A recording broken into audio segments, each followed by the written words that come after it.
This is Sarah Stevenson from Museums and Public Memory class, video number 2. Today I'm going to talk about museum architecture as an art form.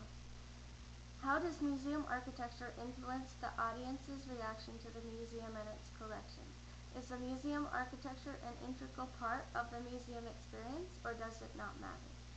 To me, the architecture of the museum gives me a clue into what is waiting inside, and sometimes can reveal a hidden secret.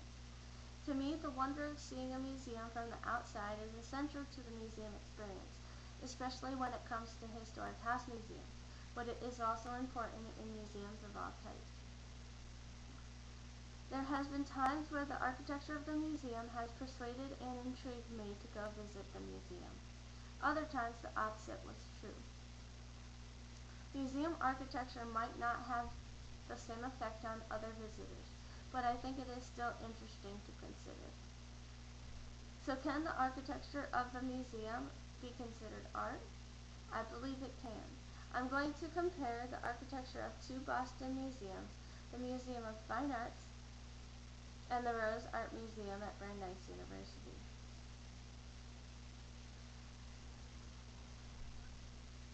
When approaching the Rose Art Museum, the modern architecture gives the visitor a hint of what might be inside. The Rose has a very extensive modern and contemporary art collection, and this is displayed within the modern style architecture with lots of glass and a contemporary feel. The way the museum is set up inside also sets the atmosphere and flow within the museum. When you enter the Rose Art Museum, you have a gallery of white walls on which wonderful modern paintings are hung with care, and there is also sculptures that are dispersed throughout the room. You then make your way down the stairs into another gallery space. The space underneath the stairway is a pool of water that, when turned on, creates a soothing noise of running water throughout the museum.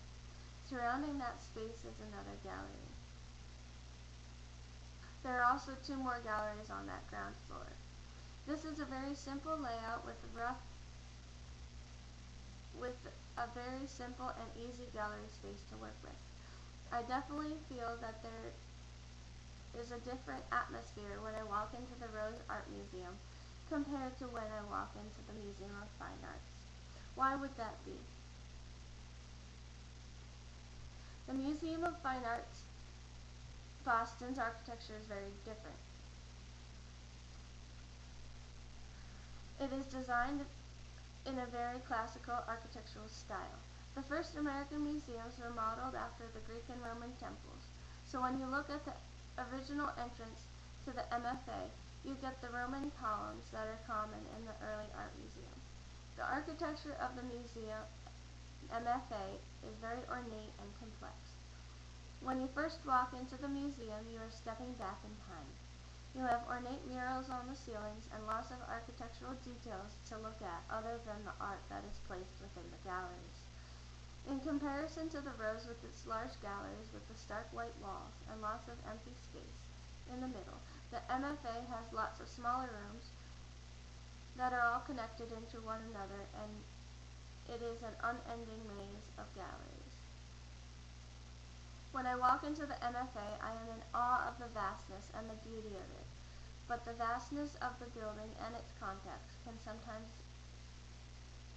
be overwhelming to the visitor. To me, the architecture of the museum is important as the collection itself. It is the first thing that people see, and it should be able to grab the visitor from off the street to come into the museum. This is why I believe that the architecture of the museum is as much an art as the collection that the museum holds inside.